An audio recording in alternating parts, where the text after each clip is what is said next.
आप सभी को जय मसीह की हिंदी बाइबल स्टडी इस चैनल में आपका स्वागत है। आइए मिलकर एक नए विषय को हम सीखेंगे और आज हम श्रेष्ठ गीत अध्याय 2 आयत 3 और 4 को पढ़ेंगे। Song of Songs chapter 2 verse 3 and 4 आपके लिए पढ़ना चाहती हूँ। जैसे सेब का वृक्ष जंगल के वृक्षों के बीच में, वैसा ही मेरा प्रेमी जवानों के बीच में है। मैं उसकी छाया में हर्षित होकर बैठ गई और उसका फल मुझे खाने में मीठा लगा। वह मुझे भोज का घर ले आया और उसका जो झंडा मेरे ऊपर फहराता था वो प्रेम था। श्रेष्ठ गीत की किताब में हम लोग वर और वधु के बीच का बातचीत को हम पढ़ सकते हैं। दोनों अपना प्रेम को आपस में वो लोग प्रकट कर रहे हैं। हम जब इन आयतों को पढ़ते हैं हमें समझना थोड़ा सा मुश्किल हो जाता है, लेकिन इन आयतों को पढ़ते समय हमें समझना है ये वास्तव में हमारे लिए एक रूपक है, एक मेटाफर है, जहां पर मसीह और कलीसिया के बीच का प्रेम को, समर्पण को हम समझ सकते हैं। वर जो कहता है वो मसीह की ओर से और वधु जो कहती है वो कलीसिया की ओर से है। तो आज जो दो आयत को हमने पढ़ा वो वधु वर से कहती है। तो आइए इन आयतों को एक और बार हम पढ़े तो यहां पर हम समझ सकते हैं कि वधु वर से क्या कह रही है, या वधु को वर से मिलने वाला आशीष या भलाई कौन कौन सा है। आइए एक और बार हम पढ़ेंगे। जैसे सेब का वृक्ष जंगल के वृक्षों के बीच में, वैसा ही मेरा प्रेमी जवानों के बीच में है। मैं उसकी छाया में हर्षित होकर बैठ गई और उसका फल मुझे खाने में मीठा लगा। वह मुझे भोज का घर ले आया और उसका जो झंडा मेरे ऊपर फहराता था वो प्रेम था। अगर उसका फर्स्ट लाइन को हम दोबारा पढ़े तो यहाँ पर हम देख सकते हैं कि वधु जब वर से बात करती है तो वर उसके लिए कौन है और कौन कौन सी आशीष उससे मिल रहा है, उन बातों को वो बताती है। तो फर्स्ट लाइन में देख लीजिए, जैसा सेब का वृक्ष जंगल के वृक्षों के बीच में, वैसा ही मेरा प्रेमी जवानों के बीच में है। तो वधु कहती है कि मेरा प्रेमी वो सेब के वृक्ष के समान है जो जंगल में दूसरे वृक्षों के बीच में है। तो यहां पर हमें समझने के लिए वधु कहती है कि मेरा प्रेमी जिससे मैं प्रेम करती हूँ वो सेब के वृक्ष के समान है। तो आइए हम सीखें कि सेब का वृक्ष की क्या खासियत है, या इस वृक्ष से वधु को कौन कौन सी आशीष या कौन कौन सी भलाई को मिलता है। तो तीसरे लाइन में हम पढ़ते हैं, वधु कहती है मैं उसकी छाया में हर्षित होकर बैठ गई। वधु कहती है कि इस सेब के वृक्ष के नीचे मैं बैठ गई। और कैसे बैठ गई? हर्षित होकर बैठ गई। हम जानते हैं जब कोई पेड़ के नीचे बैठते हैं वो लोग वहां पर आराम पाते हैं, विश्राम पाते हैं, उनका थकान वहां पर निकल जाता है। अब जब वधु कहती है कि मैं इस सेब के वृक्ष के छाया में बैठी थी, तो हम लोग नए नियम में देख सकते हैं यीशु मसीह क्या कहता है।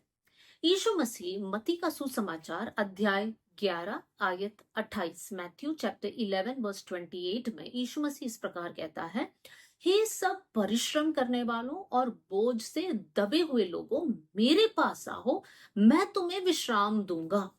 यीशु मसीह कहता है मेरे पास आओ।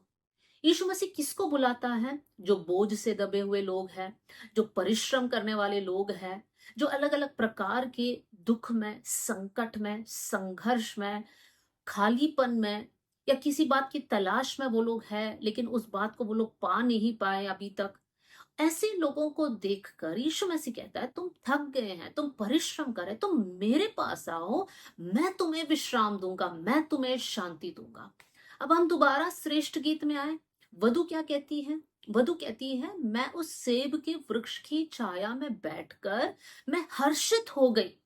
इसका मतलब जब कलीसिया यीशु मसीह के पास जाती है तो कलीसिया को क्या मिलता है? कलीसिया कौन है? हम विश्वासी भाई बहन। हमें क्या मिलता है? हमें विश्राम मिलता है। और जैसे श्रेष्ठ गीत में लिखा है वो हर्षित हो गई, वैसे ही जब हम प्रभु के पास जाते हैं, परमेश्वर हमारे बोझ, हमारे संकट, हमारा अकेलापन, हमारा खालीपन, सब कुछ को निकालकर परमेश्वर अपने शांति और आनंद से हमें भर देता है। इतना ही नहीं, एक और आयत को आपके सामने मैं रखना चाहती हूँ। भजन संहिता का पहली आयत, साम 91 वर्स 1, यहां पर इस प्रकार लिखा है, जो परम प्रधान के छाए हुए स्थान में बैठा रहे वो सर्वशक्तिमान की छाया में ठिकाना पाएगा। यहां पर भजनकार कहता है जो सर्वशक्तिमान परमेश्वर की छाया में बैठा रहता है उनको क्या मिलता है। पूरे भजन 91 को जब हम पढ़ते हैं वहां पर हम देख सकते हैं वो एक सुरक्षा की एक गीत है। कौन कौन सी सुरक्षा को परमेश्वर की उपस्थिति में बैठने वाला एक व्यक्ति पाता है उसके बारे में लिखा है। यूजुअली जब लोगों को बहुत डर लगता है या कोई शैतानी हमला को वो लोग महसूस करते हैं, वो भजन 91 को लेकर पढ़ते हैं, क्योंकि वहां पर वायदे इस प्रकार है कि परमेश्वर हमारा रक्षक है, परमेश्वर हमको सुरक्षा देगा। तो यहाँ पर जब हम श्रेष्ठ गीत में पढ़ते हैं, वधु कहती है कि जब मैं उस सेब के वृक्ष की छाया में बैठी तब मेरा मन आनंदित हुआ, मुझे विश्राम मिला, मुझे शांति मिला, और भजन को भी हम लेकर आए तो मुझे सुरक्षा मिला। मेरे प्रियो, मसीह कहता है कि बोझ से दबे हुए लोगों मेरे पास आओ, मेरे शरण में बैठो, मेरे उपस्थिति में बैठो, मैं तुम्हें शांति से भर दूंगा, मैं तुम्हें आनंद से भर दूंगा, मैं तुम्हारी रक्षा करूंगा, मैं तुम्हें सुरक्षा दूंगा। आइए अब श्रेष्ठ गीत उसके दूसरा अध्याय की तीसरी आयत का हम लोग नेक्स्ट पॉइंट की ओर आएंगे। वहां पर क्या लिखा है, मैं उसकी छाया में हर्षित होकर बैठ गई और उसका फल मुझे खाने में मीठा लगा। अब वधु कहती है कि जब मैं इस छाया में बैठी, मैं जो फल ऊपर था उसको तोड़कर मैंने खा लिया, तो ये फल मेरे लिए बहुत मीठा था, ये मेरे बॉडी को एनर्जी दिया। मेरे प्रियो, हम वचन की ओर आएंगे। मसीह और कलीसिया के बीच का जो रिश्ता में हम लोग क्या सीख सकते हैं, जब हम मसीह के छाया में बैठे रहते हैं, प्रभु यीशु मसीह की उपस्थिति में बैठे रहते हैं, हमारा मन आनंदित होता है, हमारा शरीर का थकान निकलकर हम विश्राम पाते हैं, आराम पाते हैं, हम सुरक्षा पाते हैं। इतना ही नहीं, हम वो फल खाते समय हम एक नई ताजगी को महसूस करते हैं। अब क्या है ये फल, एक दो आयत को मैं आपके सामने रखना चाहती हूँ। ये फल कैसा मीठा है, कौन सी आयत को पढ़ते समय हमें समझ में आएगा कि क्या खाने से हमें इसी फल का मिठास को हम अपने जीवन में अनुभव कर सकते हैं। इजकियल का किताब अध्याय 3 उसका पहला और तीसरा आयत को मैं पढ़ रही हूँ। पहला आयत का पहला भाग और तीसरा आयत का दूसरा भाग। एजकियल चैप्टर 3 वर्स 1 एंड 2, पहले आयत का पहला भाग। तब उसने मुझसे कहा, हे मनुष्य के संतान, जो तुझे मिला है उसे खा ले, अर्थात इस पुस्तक को खा। अतः तीसरी आयत का ब भाग, अतः मैंने उसे खा लिया और मेरे मुंह में वो मधु के तुल्य मीठी लगी। इजकियल कहता है कि परमेश्वर का वचन उनके हाथ में दिया गया था और उनसे कहा गया था कि इस पुस्तक को खा लो। और इजकियल कहता है जो दर्शन उन्होंने देखा उसके अनुसार वो कहता है कि मैंने उसको खा लिया और वो मेरे लिए बहुत मीठा था। श्रेष्ठ गीत में हमने क्या पढ़ा, वधु उस वृक्ष का एक फल तोड़कर खाती है और वो उसके लिए बहुत मीठा है।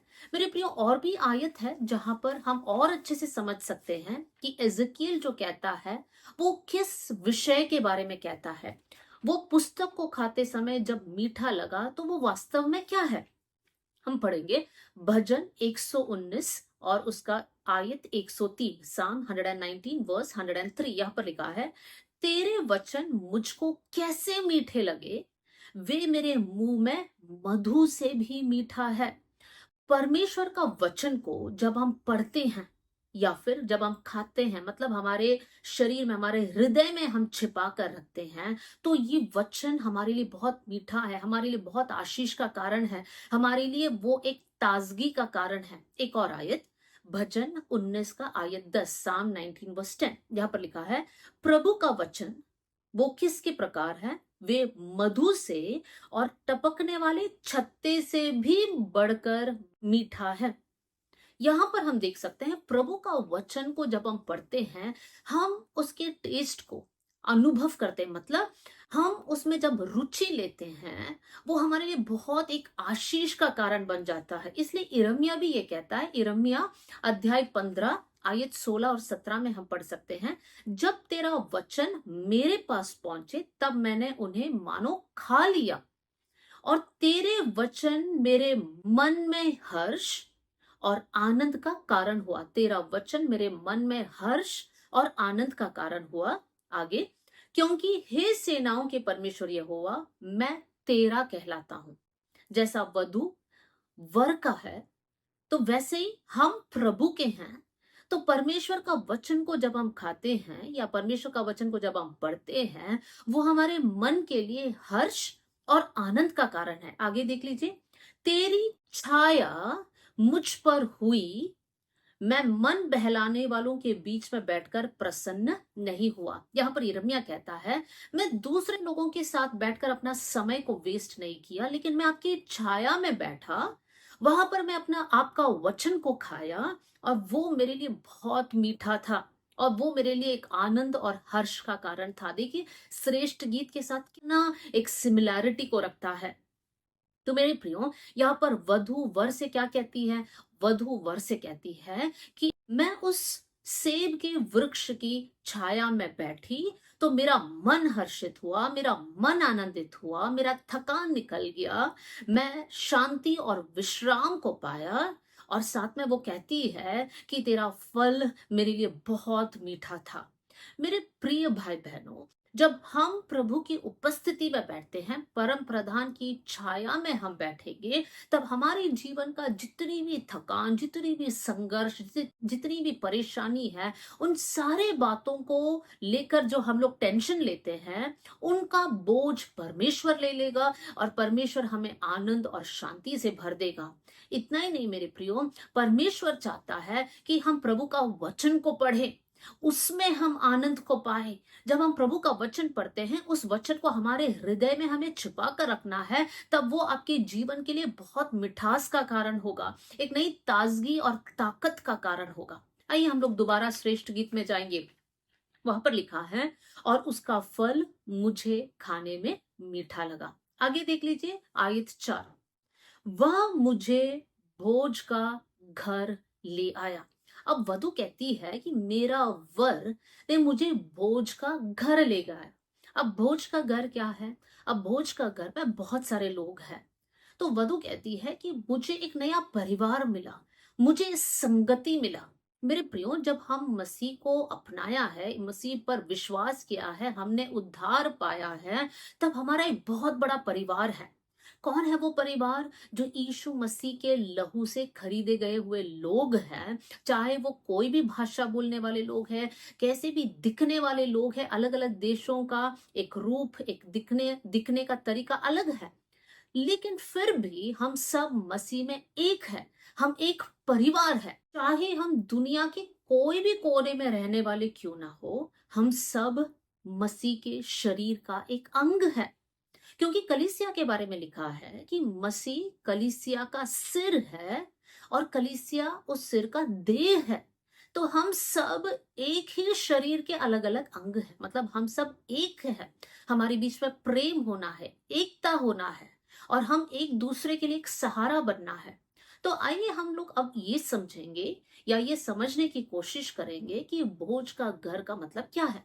अब नए नियम में जब हम पढ़ते हैं लूका के सुसमाचार अध्याय 14 आयत 15 से लेकर, वहां पर हम दृष्टांत को पढ़ सकते हैं, जहां पर यीशु मसीह भोज का दृष्टांत को बताता है। वहां पर यीशु मसीह कहता है कि एक स्वामी एक बड़ा भोज की तैयारी करता है और बहुत सारे लोगों को निमंत्रण देता है कि तुम आओ, इस भोज में शामिल हो जाओ।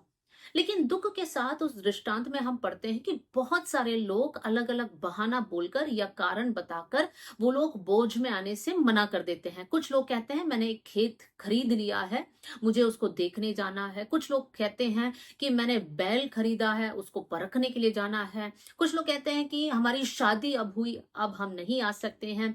इस प्रकार के अलग अलग रीजन को बोलकर वो लोग इस बोझ में से आने से वो लोग अपने आप को रोकते हैं। तब ये इनविटेशन सबकी ओर जाता है और प्रभु का धन्यवाद हो कि हमने इस इनविटेशन को एक्सेप्ट किया, प्रभु के बुलाहट को हमने एक्सेप्ट किया, प्रभु पर विश्वास किया, उद्धार पाया, बपतिस्मा लिया और आज हम मसीह के देह का एक अंग है। तो वहां पर से हम समझ सकते हैं कि श्रेष्ठ गीत में लिखा हुआ आयत का मतलब क्या है। दोबारा उस लाइन को मैं पढ़ना चाहती हूँ। वो मुझे बोझ का घर ले आया। मेरे प्रियो, हमें एक परिवार दिया, हमें संगति दिया, हमें एक बुलाहट दी और आज हम इस बोझ का एक अंग है। एक और आयत को मैं आपके सामने पढ़ना चाहती हूँ और वो है प्रकाशित वाक्य। हम प्रकाशित वाक्य अध्याय 19 आयत 7 और 8। यहाँ पर इस प्रकार लिखा है, आओ हम आनंदित और मगन हो और उसकी स्तुति करें, क्योंकि मेमने का विवाह आ पहुंचा है और उसकी दुल्हन ने अपने आप को तैयार कर लिया है। मेमने का विवाह, दुल्हन ने अपने आप को तैयार। दुल्हन कौन है? कलीसिया। हमने अपने आप को तैयार किया है पवित्रताई में, प्रभु के वचन में। फिर लिखा है, उसको शुद्ध और चमकदार महीन मलमल पहनने का अधिकार दिया गया, क्योंकि उस महीन मलमल का अर्थ पवित्र लोगों के धर्म के काम है। तब स्वर्गदूत ने मुझसे कहा, यह लिख कि धन्य है वे जो मेमना के विवाह के भोज में बुलाए गए हैं। धन्य है वे जो मेमने के विवाह के भोज में बुलाए गए हैं। मेरे प्रियो, उसमें मैं और आप है। क्यों?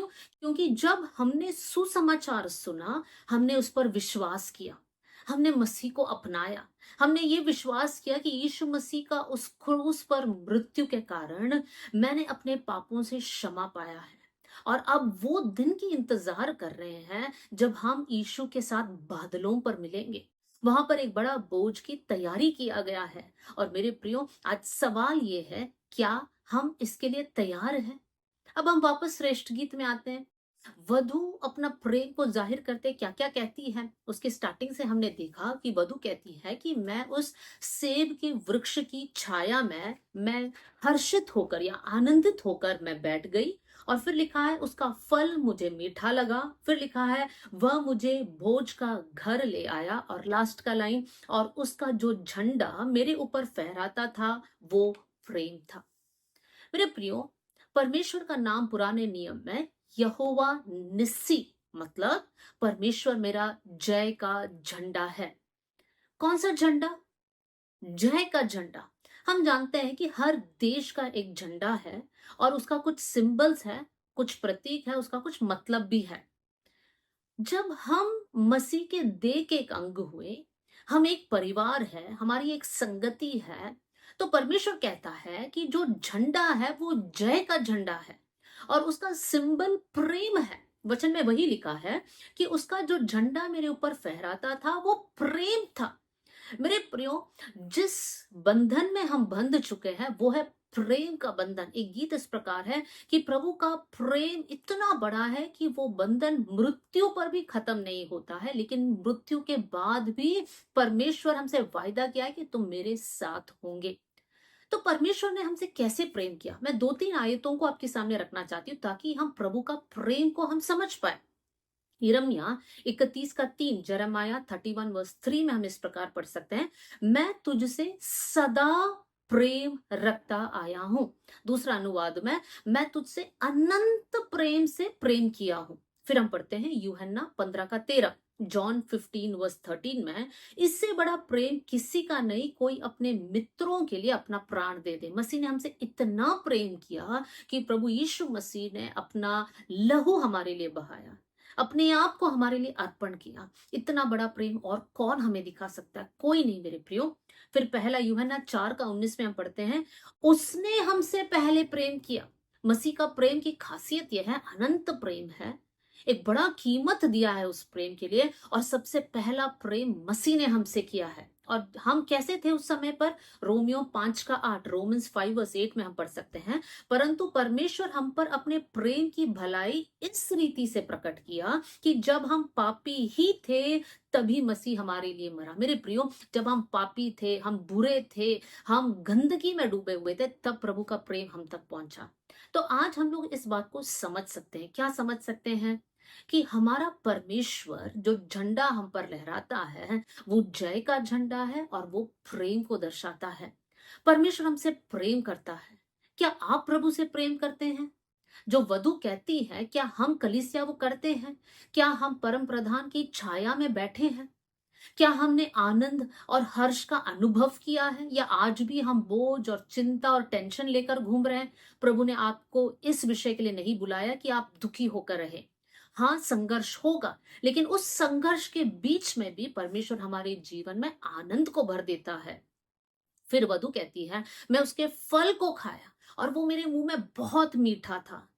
प्रिय भाई, प्रिय बहन, आज सवाल ये है कि आप प्रभु की उपस्थिति में बैठकर वचन पढ़ रहे हैं? हमारे लिए ये बहुत जरूरी है, क्योंकि ये वचन हमारे जीवन में, हमारे मुंह में मिठास और हमारे जीवन में ताजगी को लेकर आएगा, क्योंकि परमेश्वर स्वयं इस वचन के जरिए हमसे बात करता है।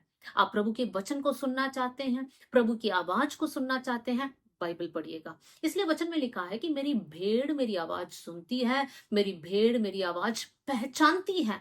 जब हम बाइबल पढ़ते हैं तब हम प्रभु के वचन को सुनने लगेंगे और हम पहचानने लगेंगे कि प्रभु हमारे बारे में क्या चाहता है। फिर हमने पढ़ा, वधु कहती है वो मुझे भोज का घर ले गया। हम एक नया परिवार, एक नया संगति, हम मसीह के देह के एक अंग बन गए हैं। और परमेश्वर का जो झंडा है वो जय और प्रेम को दर्शाता है। तो मेरे प्रियो, आज वचन हमसे बात किया कर कर मैं विश्वास करती हूँ, लेकिन मैं एक और आयत को आपके सामने रखना चाहती हूँ, और वो है मत्ती के सुसमाचार से। मत्ती का सुसमाचार अध्याय 23 आयत 37, मैथ्यू 23 वर्स 37 में हम इस प्रकार पढ़ते हैं। यीशु मसीह कहता है, हे यरूशलेम के पुत्रियों, जैसे मुर्गी अपने बच्चों को अपने पंखों के नीचे इकट्ठा करती है, मैंने भी तुम्हारे विषय में ऐसा ही चाहा, लेकिन तुमने ये नहीं चाहा। मेरे प्रियो, कितनी दुख की बात है। परमेश्वर आज भी चाहता है कि हम सब प्रभु के छाया में बने रहें, प्रभु के पंखों की आड़ में हम छिपा रहे, प्रभु से मिलने वाली भलाइयों को, आत्मिक भलाइयों को और साथ में हर प्रकार की भलाइयों को हम अनुभव करें। लेकिन क्या हम इसमें से दूर भाग रहे हैं?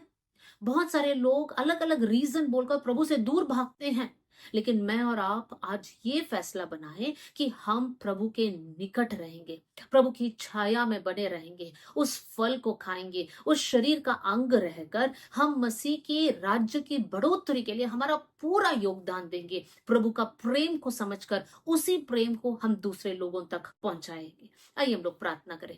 स्वर्गीय पिता, आज का वचन के लिए मैं धन्यवाद देती हूँ। ये वचन सुनने वाले हर भाई और बहन आशीषित होने पाए। प्रभु, ये वचन के जरिए लोग नए उत्साह को पाने पाए, प्रभु आपके और करीब आने पाए। थैंक यू प्रभु, आपने हमारी प्रार्थना सुन लिया। सारा आदर, सारी महिमा आपको देते हुए प्रभु यीशु मसीह के नाम से हम मांगते हैं, amen. God bless you all. जय मसीह की।